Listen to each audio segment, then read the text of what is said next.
everyone, and welcome to our RTAP bi-monthly webinar series, and thank you for joining us for today's presentation. My name is Peyton, and I'm a GRA here at KUTC RTAP, and if you haven't done so already, please feel free to add your name and agencies in the chat box so we can all get acquainted. And in the meantime, I'll just go over some housekeeping rules before introducing the speakers. Please remember to keep yourself muted during the duration of the presentation, as there will be a Q&A session at the end. But if you do have questions during the presentation, put them in the chat box so we can address them later on. I'll be adding my email to the chat box in case you run into any technical difficulties, and please feel free to reach out with any other concerns as well. And as a reminder, please be on the lookout for emails about our next webinar in October, which will be on Title VI. And today's webinar is with Renee, Taylor, and Sarah from KDOT, who will be walking us through the state fiscal year 5311 and 5310 grant application process to learn how to best navigate and complete the application forms, as changes have been made this year to the submittal process. And with that, I'll hand it over to Renee, Taylor, and Sarah. Now you're unmuted. Now I'm unmuted. Hi, my name is Renee Hart. I am the Public Transit Manager here at KDOT. And this is Taylor Zortman, which I'm sure all of you already know. She is our Public Transportation Program Administrator. And Sarah Stewart is also here with us. She is our Public Transportation Program Coordinator. And Taylor and Sarah will be doing the bulk of the interactions with you as you complete your applications. So they will be your go-to. So we're just going to get started here since there has been a few changes. So the application process will look a little different, although it is the same information that we have collected in past years. We have incorporated a Microsoft form into the application process to help collect some of your general information that makes it easier for us to be able to download this information and to scan through it quickly to see what information is missing and who we need to follow up with.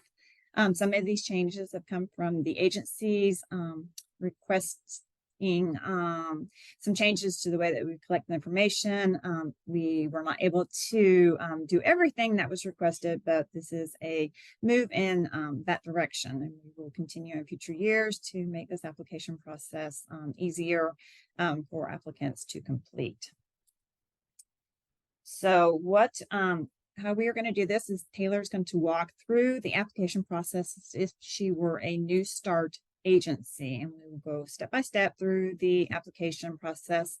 Sarah will be monitoring the chat box and will be answering those questions that come in there, and then any questions at the end that are in there that can't be addressed as we go through our presentation, we will take those then. So I'm going to turn this over to Taylor to start us off.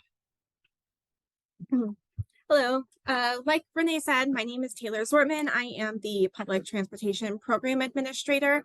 I have spoken to most of you guys through the last year and a half that I've been with KDOT, and we have been making a lot of changes to the applications to make things easier to go through, and also for us to review, so that way we can get those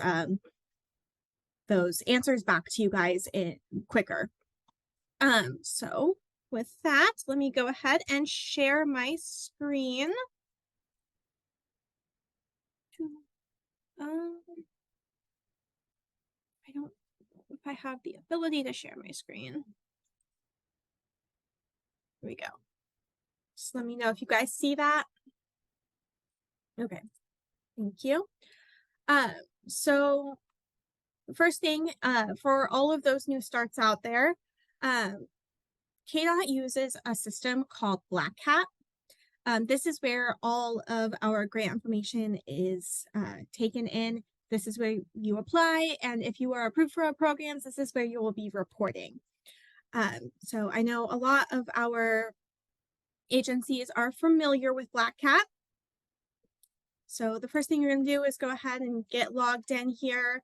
Let me just switch it. So this is what it'll look like for you guys.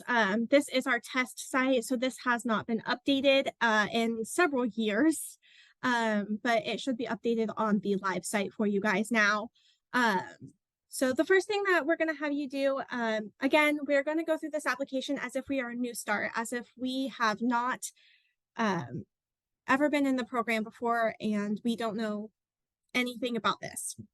And so the first thing I'm going to do is the agencies will be getting an email from me that I have set your agency in BlackCAT, and I've added you as a contact for you guys to log in for the first time. So when you log in for the first time, the first thing I would like you to do is go to your organization information and make sure that all of this is correct. And I would like the agencies that have already been in our program for a few years to also make sure that your organization information is correct as well. So the first thing you're going to do is you're going to go to your contacts and make sure that you are listed. So any user that has access to the system is going to be marked with a Y over here. Any user that does not have access to the system has an N for no access. When you log in, you're going to want to make sure that your agency roles are set. So here we have a contacts type that we're going to drop down, and I have Basil listed as a primary contact for the system. He may not be the executive director or anything, but he's going to be the one who's going to be filling out the applications and reports. And so he's probably going to be the best option for us to contact him in the future if we have questions. So we're going to mark him with a primary contact. You can have several contacts listed as a primary contact, but only one will be up here. If you do not list any as a primary contact, you will not have any options to list anybody up here in the organization overview. Okay, and then you'll just proceed to fill out all of their information here. So when it comes to adding new contacts, you will use this Add New button. You'll enter all of the new contacts information, and then you will email KDOT Transit at ks.gov to get them access to the system. Please make sure that you are not going in and taking over an old contact by adding a new contact. I know there are agencies out there that do that to see if they can automatically have access. It does not work that way. You will still have to contact KDOT after you take over a previous contact card, and then we'll have to fix it. We do keep old contact information in the system for at least 3 months after they leave the agency. We just make sure that we revoke their access to the system. This is for record keeping purposes, and if we have to go back and look to see who completed previous works. So after you have your contact set up, you can access your organization details from any of these tabs. It'll all be at the top. You'll just click edit. So we'll have you put in your legal name. So this is going to be the name that's registered with the Secretary of State. And then the DBA name will be, if you have a DBA name, it'll be the name that your agency goes by for their general public transportation or their elderly and disabled service. Okay. We'll have you put in your address, and then your primary contact. Again, only the contacts that have primary contact checks on their role options will be listed in this section. Okay. So we'll have the main agency phone number, the website. You're going to want to do the main contact email. And again, anything that's in this is probably going to be the first person that KDOT contacts when we have questions. So make sure that it's the person that is probably doing all of the reports and the application information. All right. So as we go through, we're going to want to make sure that we put in the CTD that you're in. So say that they're in CTD 1. The unique entity ID, this can be found on sam.gov. And you guys must be registered in sam.gov. The DUNS number is actually been phased out by the federal government, so you won't have to enter this information. If you do know your old DUNS number, feel free to put it in. And then the SAM expiration date.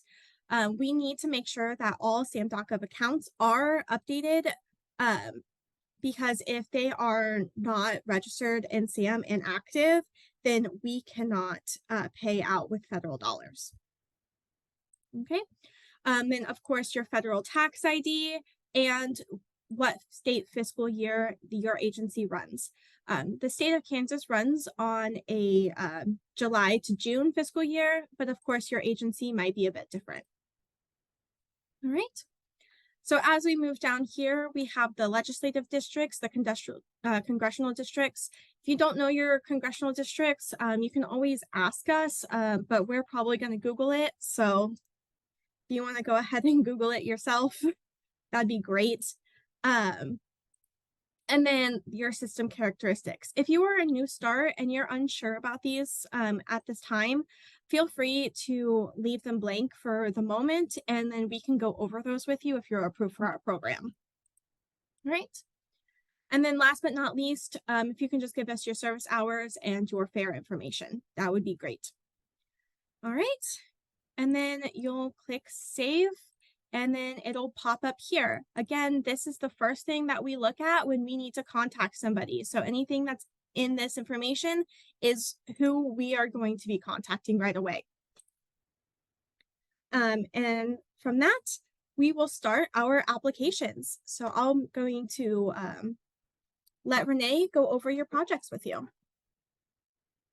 Okay, so this is a very important step in the process. Without going through this step, you may put your request in your application, but if it's not attached or available and linked to your application, then we would not have that funding information, and we would not be able to submit. So we will go to projects. Is it possible to minimize it? Okay, there we go. So here at the project listing screen, you will click on Add New. And the fiscal year is 2025. Stimulus funds, these are the COVID funds that the COVID relief funds. And since we no longer have those funds, this will always be no. Then you'll want to go to the lookup. This is the FTA line codes for the different funds. This project or program code will also be in the application to kind of help you know which one to select. For operating, it is this 300901. This is for 5310 and 5311. For the 5311 agencies that are requesting project administration funds, it would be for agency public project administration, not the state administration, but it would be for the project administration. If you are requesting capital funds, up here at the top, this is all of your options for your different vehicles that you would be selecting. So you would go ahead and select whichever vehicle you are interested in. So I'm just going to click on operating here. Then you'll enter your total estimated cost that you are requesting. And this is just an estimate at this time, and this would change after awards and after you complete your budget. But go ahead and just put in your estimated cost. This is the total project cost, 100% number. And the priority, quantity, and notes, they don't really apply here. And then you would click save. Then it will show up here as requested. It did not. Did it? Requested, allocated, and encumbered. So here is where you're going to fill out your budget information. So this is how your request amount would be broken up. So we will just do this real quick. Be careful for extra zeros here, because when you enter this number, it go ahead and it adds the decimal point for you. But sometimes those zeros can make a big difference if they are incorrectly entered. And let's just say for simplicity, whoops, I got it in the notes instead of in the, there we go.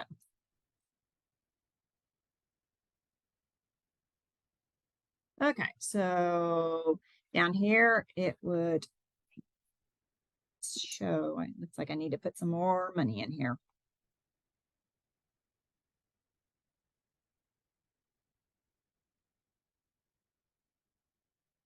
We'll just fill this out a bit more. Okay, so here you'll have your 100%. This is your revenue that is going to come in, and then your total request. And then you click on save, and then it shows up here that you have requested $30,000. You don't have to worry about the allocated or encumbered. We will do that later. So after you have created your project and you put that information in there, we're going to go over to the applications and start the collection of the rest of your application. All right. So once you've created all of your projects, we're going to go ahead and fill out the rest of the application. So when you come to the applications, it will show you all of your pending applications if you have any. Of course, as a new start program, our agency here does not currently have any pending applications out there from previous years. So we're just going to go to the new. So when we go to new, the only options that are available to you are the ones that you have previously talked to us about and we have open for you. If you are applying for multiple programs, you might have multiple options here. But right now we only have the 5311, so we're going to click apply. All right. So the first thing you're going to do when you're applying for our program is you're going to go ahead and download the checklist. So the checklist is going to be on everybody's application. It'll tell you exactly what you need to collect, all the data you need to collect to continue moving forward. Your checklist is probably going to look different from previous years. This is because we have added in these Microsoft forms for better data collection. So up at the top, you'll see that there's a checklist for completed application, and this is going to take you straight to a Microsoft form. There we go. And so the Microsoft form is going to look like this. Anything that has a asterisk beside it is required. You will not be able to move on to the next section of the Microsoft form until all required questions are answered. And the Microsoft form does not save your progress when you exit out of the form, but that is okay because we did know that could be an issue, and my thing is in the way and I can't change tabs. How do you, I know, but I can't change tabs because this is in the way. Oh, there we go. Okay, there we go.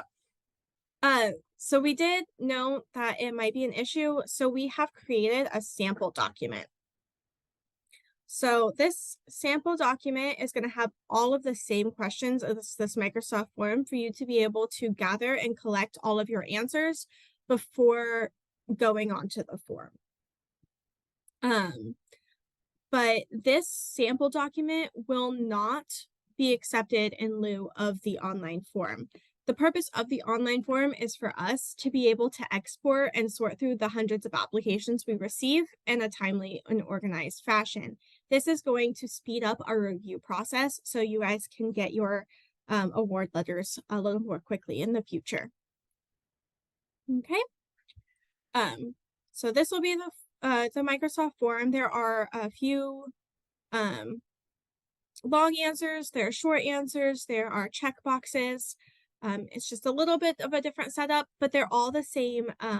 They are all the same questions that you've had in previous years. Okay. All right. And then, of course, you're going to put in what you're applying for, and then it'll give you a list of your required documents. So here it'll tell you everything that is going to be required here at the top of BlackCAT, all of these checkboxes. And then on page 2, we have required if applicable. These first 2 questions here are going to be listed here as required documents to upload. Anything additional outside of that will be uploaded in your additional document section at the bottom.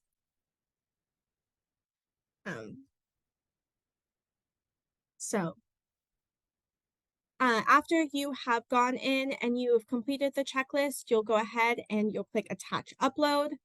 You'll click your file documents, and you will, of course, BlackCAT's test is not working right now, but you'll attach it, and then this gray checkbox will turn green. You will not have the option to submit until all of these gray boxes are green and you have a project attached. Okay. So the next item on our list is service provisions. Okay. And again, this is the same questions on previous applications. This is your identification of need. We want to know how many transit dependent people in your service area there are, how many you estimate to be served, and the demographic information that RTAP recently produced. That is a good source for you to pull all of that information for this section of need.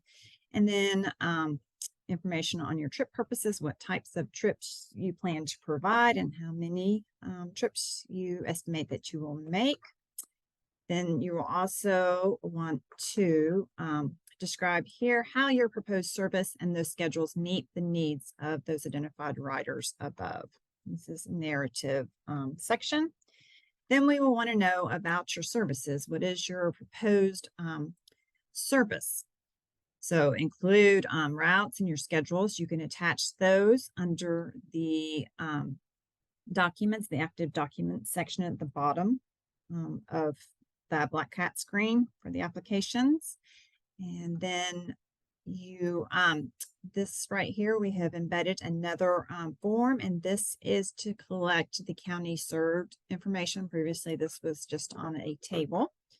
So what you'll want to do is put your agency name in. You'll want to notate which CTD you are in, and then scroll through the county list and enter what % of service you intend to provide.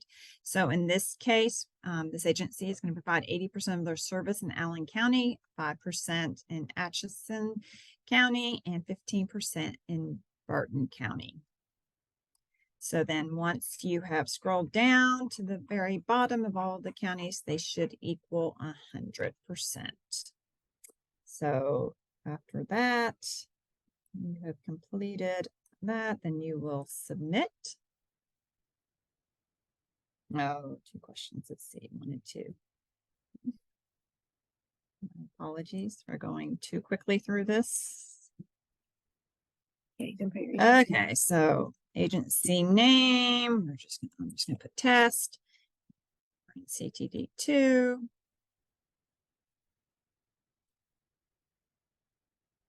And then we will submit. Okay, and then we will go back to the application and finish with the service hours that you provide each day of the week.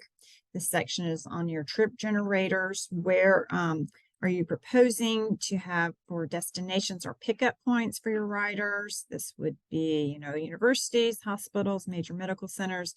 Even if they are not in your CTD or inside your service area, if you make trips outside your service area, and you consider those a trip generator for you, include those. And the next section is on coordination. This is a very important part.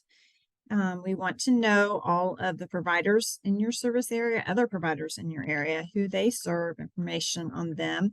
And then below, we'd like you to note what efforts you have taken to coordinate transportation with those above providers. So if you have information on the number of trips that you have referred to another agency or the number of trips that have been requested for you to provide, we would love to have that information included. And also, if you have any coordination agreements, we ask that you attach those there again under those active documents.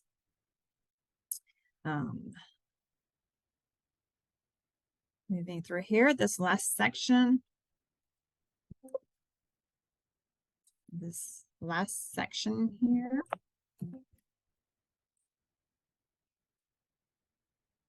This last section here is on your local commitment. So what efforts have you taken to coordinate with your local government officials? Under federal law, you have to give your local governments an opportunity to comment on what you're proposing. So you want to make sure that they review and that they know what's going on with your grant proposals. And those also will be uploaded in your active documents. And then other local commitments that you have. So any written agreements that you have with other local organizations. And so that is that portion. And now pass it back over to Taylor. All right. So the next section is going to be for your vehicles. So this has not changed from previous years. It's going to be the same. These current prices and estimated costs are last year's estimated costs. We will be updating this before the application goes live in October. But for now, just note that these right here are not correct at this time. They are last year's numbers. So this is where you're going to request any vehicles that you would like. So the same as it's always been, you'll put your total cost here, your quantity, you'll let us know any additional modifications you would like on this vehicle, your subtotal, and then you'll start to fill out your contingencies, your line items, and your local matching share. We want to know where that local match is coming from and how much you have. Then we will want to know if you are replacing the vehicle or if you are expanding your service. So this is where you'll put all of that information. For new starts, you are required to get a vehicle for our program. So you'll just put that information here. Even if you are not requesting a vehicle, you can keep all of this blank, but you will still need to fill out this form because at the very bottom here, we ask you to list your current inventory. Again, for new starts, you'll just put NA and then you will upload this form. All right. And then once again, after you fill that out, you'll just attach the upload. This will turn green, letting us know that you have completed this section.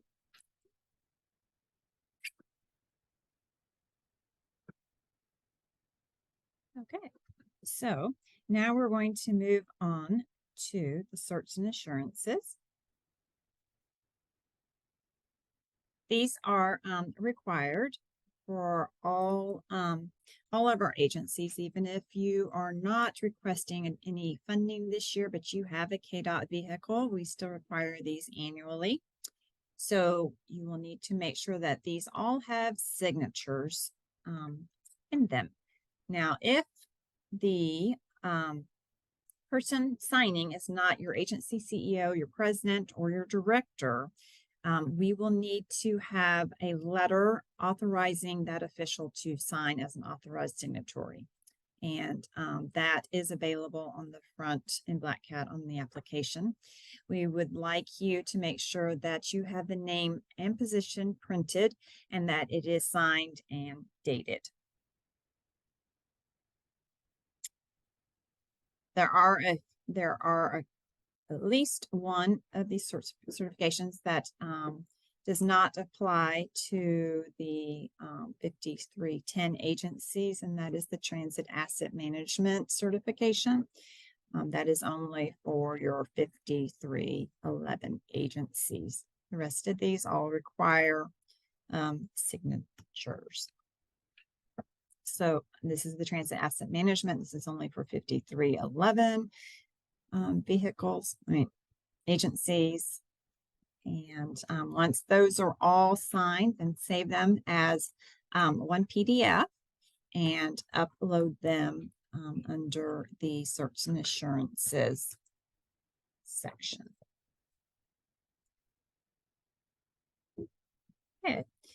And then I am going to pass it over to Taylor to wrap up. Right. All right. So one note on the certifications and assurances is that e-signatures are not allowed on those. You will have to print those off and sign them and then re-upload them. I'm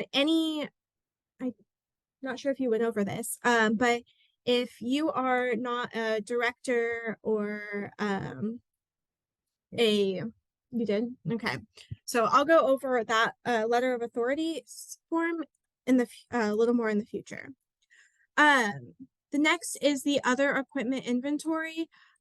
This is for non vehicle inventory that you might have received funding for through us. And so you'll just fill this out and you'll re-upload this form. Should be pretty self-explanatory. It'll just let us know what funding source it came out of, in the year it was purchased, and what kind of equipment it might be. Next is the local match letter. So this is, we have uploaded here a sample document.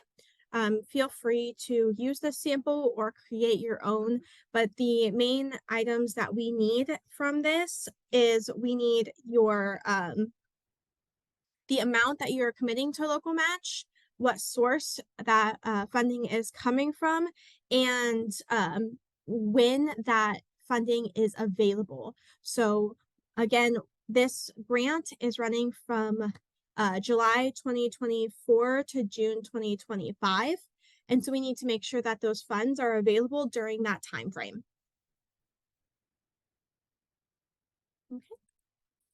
Okay. Next is the labor and service form. So this has to be uploaded by everybody. It is from the U.S. Department of Labor. So you'll put in your contact information, the phone number, email address, all of that fun stuff. If you don't have anything to put down here, that's fine, but this top part still has to be filled out and re-uploaded. It is a requirement from the federal government. Okay. Next is the other expenses. So this is our other expenses documentation. You guys have probably seen this. We sometimes use it on the reports to signify what our other expenses are. But when it comes to the projects, anything that you have listed as an other, or your list of other, needs to be put in here. We have to have a breakdown of what that other expense line item is. And then we have attached the policy manual to both of these sections. On pages 23 and 24, it'll list what are eligible expenses for the program. So this is page 54, so we need 23.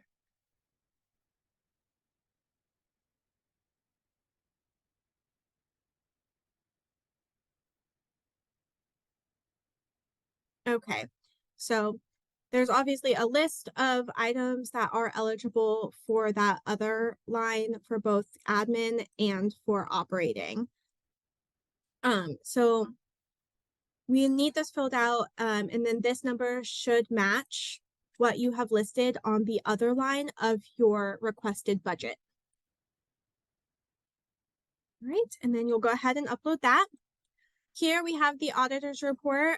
We don't have a sample document or a download for that. It's just if you your most recent auditor's report will need to be uploaded here. If you didn't have one done last year, then it's just the most recent one that has been completed for your agency. The CTD letter of good standing, this is the same as every year. Coming up, you will be getting these letters from your CTD administrator, and you'll just attach it here. And then the current letters of support from local units of government. This is just some kind of support letter stating that they are going to continue. They want you to continue with the program, and they are happy having you in their service area. Okay.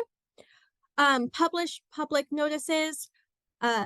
I would go ahead and these need to be published at least 2 weeks before you submit your application, and then upload it here.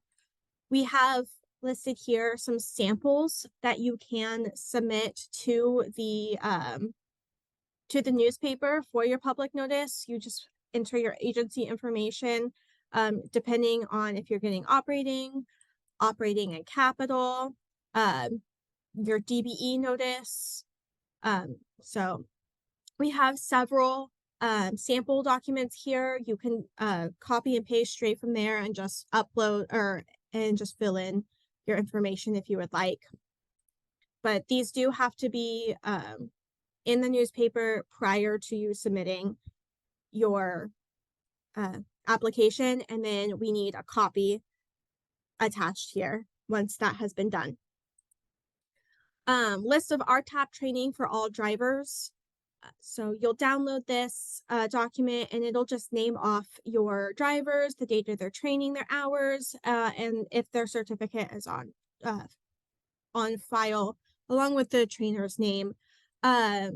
We don't need a list of all of their certifications uploaded with this. Just if you want to list them out here, you don't have to attach their actual certification. We just need to make sure that everybody has been has updated training. Okay. If you are a new start, you probably don't have training for any of your drivers yet. That's okay. Just on this name line, just put new start and then upload this document and we'll know. All right. Vehicle preventative maintenance plan. This is just a plan that tells us how exactly you're going to take care of your KDOT vehicles. Here we have we have a sample document straight from DS&WK. It's just how they have done their preventative maintenance plan. It's nice, sweet, short, and to the point. If you would like, you can mimic yours after this. You don't have to. You can create your own plan. But it just tells us when they're changing or they're doing maintenance for their vehicles for everything, and then again their scheduled maintenance and how they're taking care of all the maintenance that needs to be done to make sure that their vehicles are running at peak service. All right. Copy of advertising. Here, what we are needing is your copy of your advertising from July to October. So we have a sample here. This is just a copy of, or a snippet from our policy manual on our advertising requirements. I'm sorry, it's June through October. That was my bad. So what we're needing from your advertising to upload here is a copy of your ad. If you have different ads, we need a copy of each. But if you run the same ad every single month, we only need one copy of it. And then we need the invoices from every single month that you have run that ad to signify that it has been run in the newspaper. All right. And again, this is a 5311 only item. This is not on the 5310 applications. So if you are a 5310 agency, this is not for you. Your application looks a little bit different. All right. So next we have the Title VI documents and recertification. Most of you guys updated your Title VI last year, so you'll just re-upload that Title VI document again this year. But they do have to be recertified every year, so you just have to take it to your board and let them know that this is the Title VI, is everything still good on it, and have them sign off saying that everything is still okay and no changes need to be made. Here we have Title VI assistance and samples of everything that needs to be in your Title VI document if you would like to go through, and if you don't have Title VI already. Any agency that receives any type of federal funding should already have a Title VI plan, but if you're not sure, then we do have all of these samples and extra helps for you. So you'll just upload that with a copy of your board approval. And then the last two items are not required, they are optional. The first is the Articles of Incorporation or the letter of good standing from the Secretary of State. If you are a government entity, so a city, a county, or anything like that, then you don't have to have this.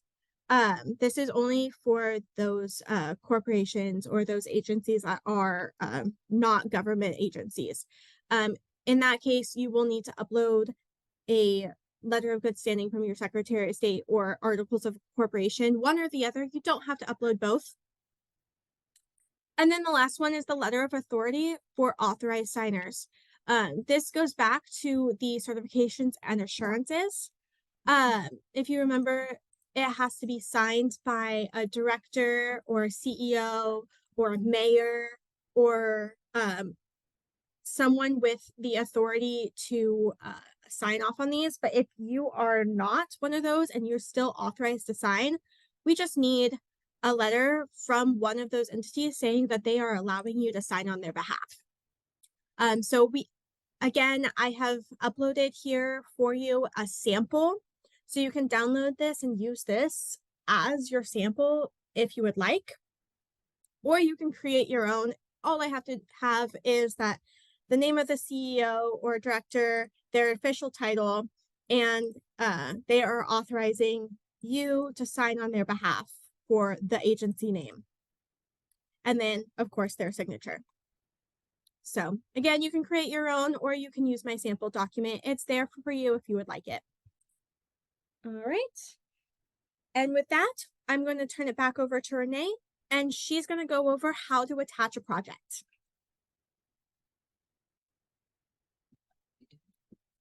No, you just created it. Okay.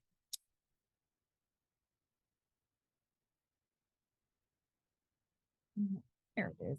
Okay, so this is where you need to attach your project that you have created in order to be able to submit and to have funding attached to your request. So we'll go to attach.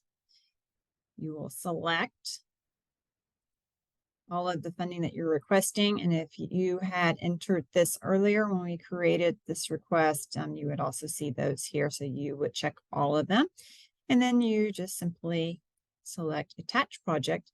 And then you will see that it pulls it up and here. So let's see. And this here is the federal share, the state share, the local. So the federal amount is 50%.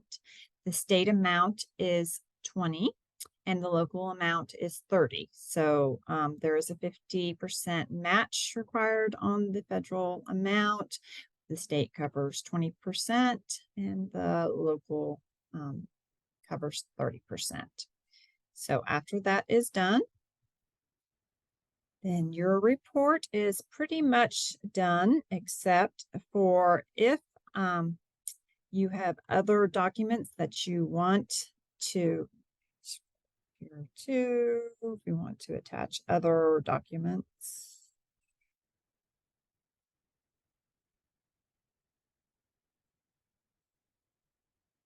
Oh, okay. So this is the document name that you created, and you will choose your file. And since BlackCAT isn't working, I'm not gonna choose anything, and then you would say upload, and then this would be uploaded. I need to do that for it to move on. I mean, we can't submit right now. Okay. Because none of these are. Okay. So with that, we have attached the project, and then you can upload any other active documents to your application, and then you should be able to submit. All right. So in the application, there are several portions of the Microsoft form where it says if you checked yes, you will have to upload additional documents. You'll upload those here. So like if you have any ADA complaints or anything like that, this is where you're going to upload that. So you'll put in ADA complaint so we know exactly what it is. You'll choose your file. Please note that this is very sensitive. So if you have in your file name any form of like any symbol, it will not upload. It will give you an error and it will not upload. So this document name here can be different from this. This is what's going to show up for us to see.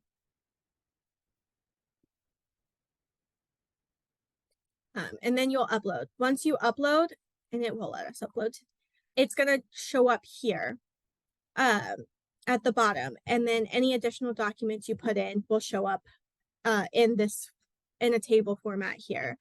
If you need to delete, you can delete here. And you'll just simply click here to see what you have uploaded previously, and it'll download here. All right. With that, after you have completed all of these are all green because you finished them, you have your project attached. This submit button will be available to you. And so you'll be able to submit your document or your application for us to review. And I believe that we are ready for questions.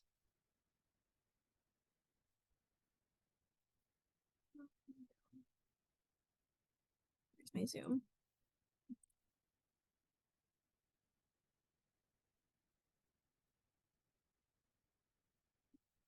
Also wrong.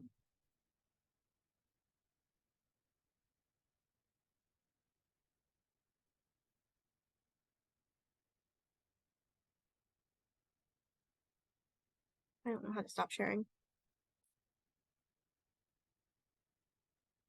Does anybody have questions?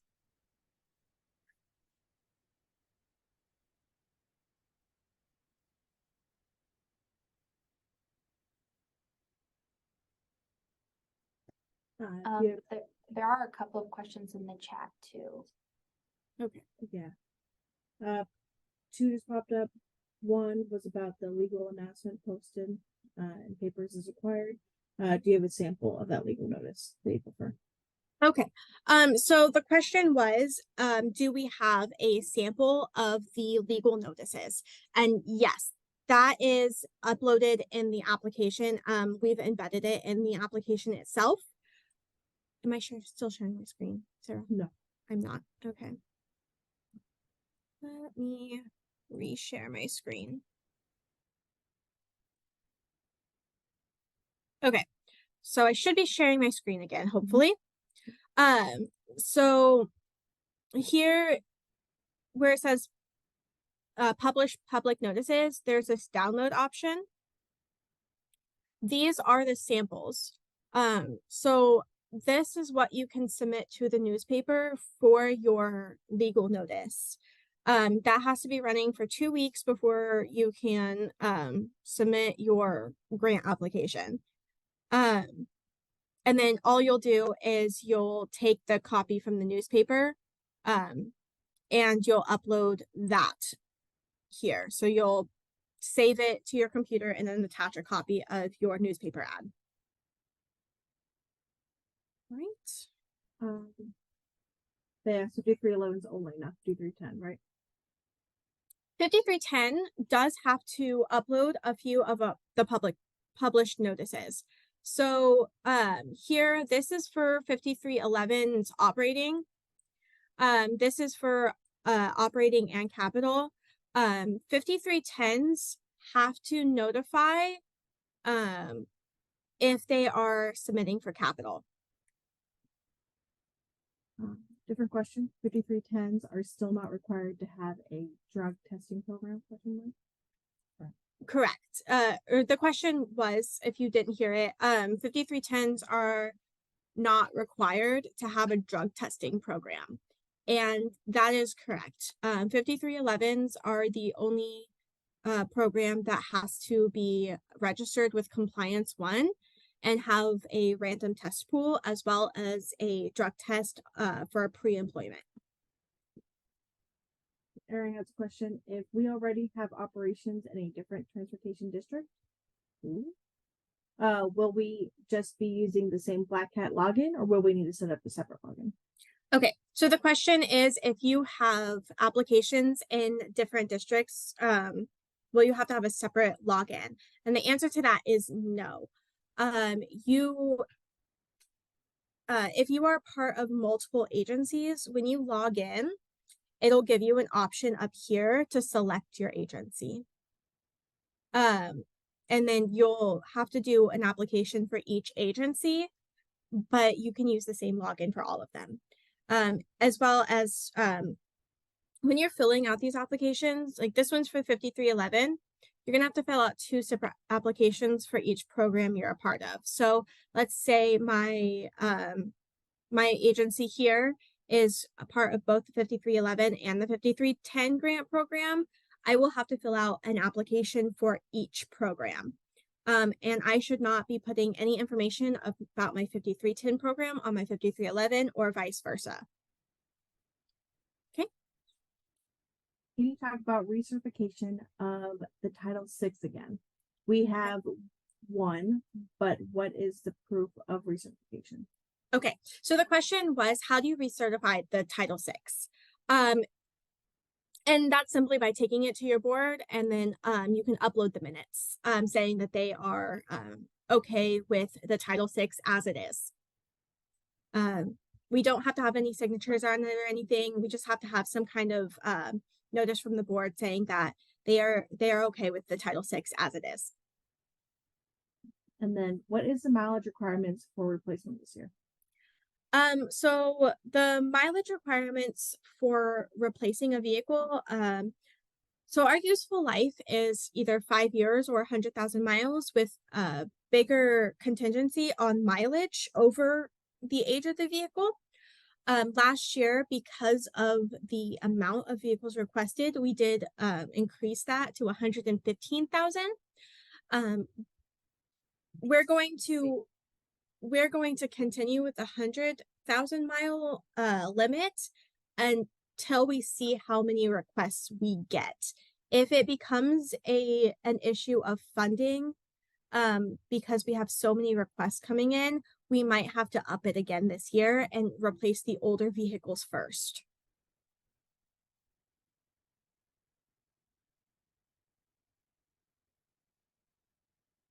Is that it? Yeah. Okay, so sounds like that's all the questions we have so far. Is there anybody else that possibly has a question?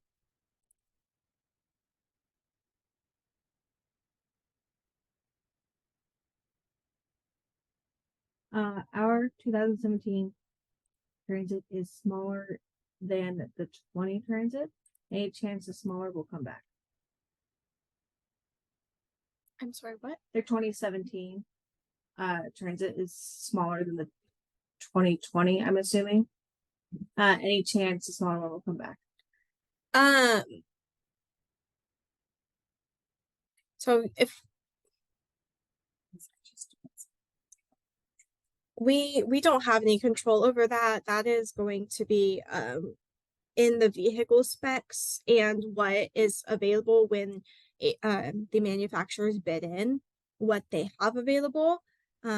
If they don't bid a bigger vehicle, then we can't we can't approve a bigger vehicle. So it's kind of what they bid in. And then also Kelly's works with them for specific vehicle specs that match our program and Buy America.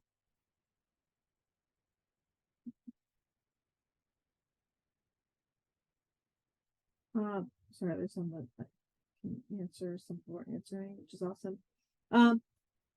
If we keep a vehicle as a backup and asking for a vehicle, is there replacement or expansion?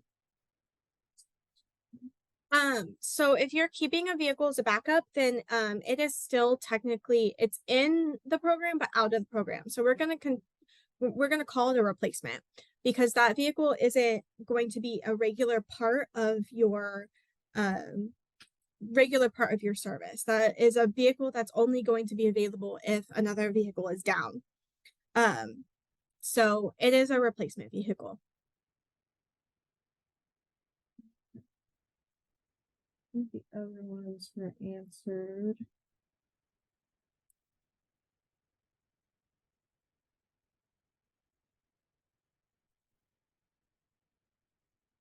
Is that it? Any?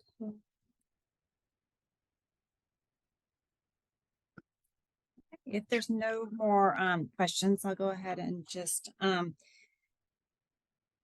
couple of reminders, like Taylor mentioned earlier. Make sure that you allow ample time to be able to submit your application to your local boards for approval, that you have time to do your public notices and all of that. So you want to make sure that you build that into your timeline.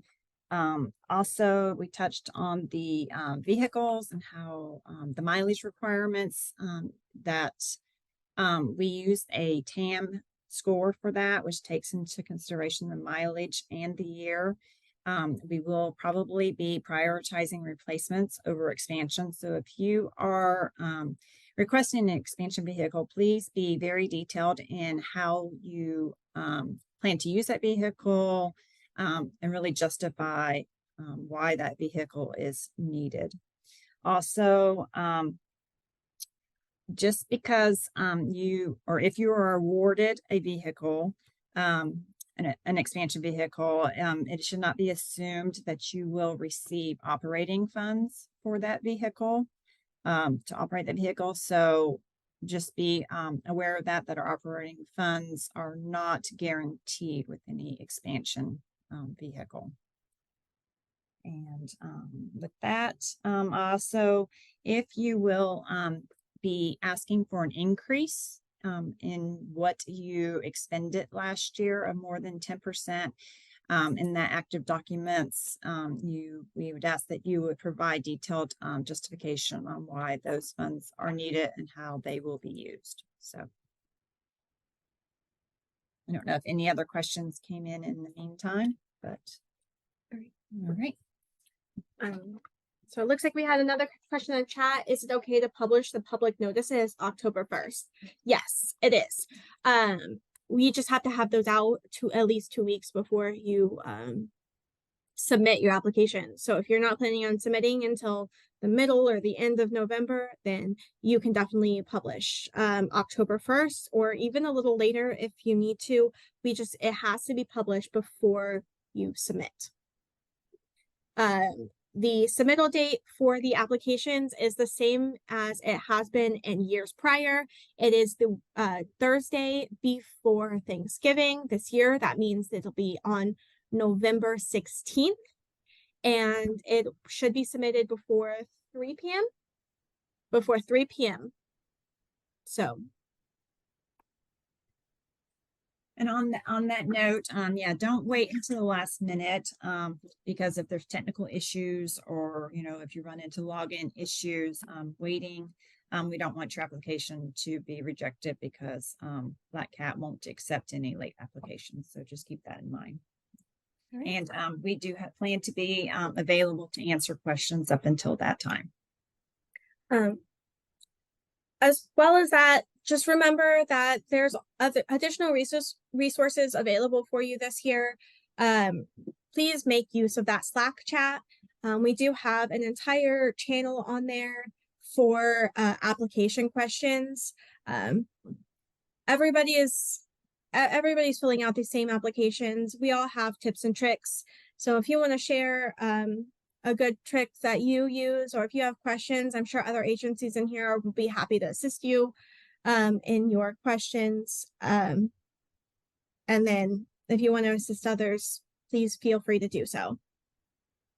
And I will also mention, I keep one more thing, but on the capital applications, they must be reviewed by peer agencies. So we will be asking that each CTD have one person that is willing to act as a peer reviewer of the capital applications and one backup. And so you will have a week to do the application review. At your own pace. It's online. It's a good way to learn the process and see how other agencies complete their applications. And so speak to your CTDs if you're interested in participating in that. Perfect. Thank you, guys. Just so everyone knows, we're recording this webinar, so it will be posted on our YouTube channel for you to refer to later. And please check it out because there are other webinars in there from the past too that could be helpful. And then just one more thing before everyone leaves, I wanted to introduce our new RTAP director, Kara Cox. Kara, do you want to say just a few things? Yeah, I just wanted to hop on and say a quick hi to everybody and just give a really big thank you to Renee and Taylor for all this excellent information. I learned a lot, so I hope everybody else did too. Thanks for joining today, everyone. I'll see you soon.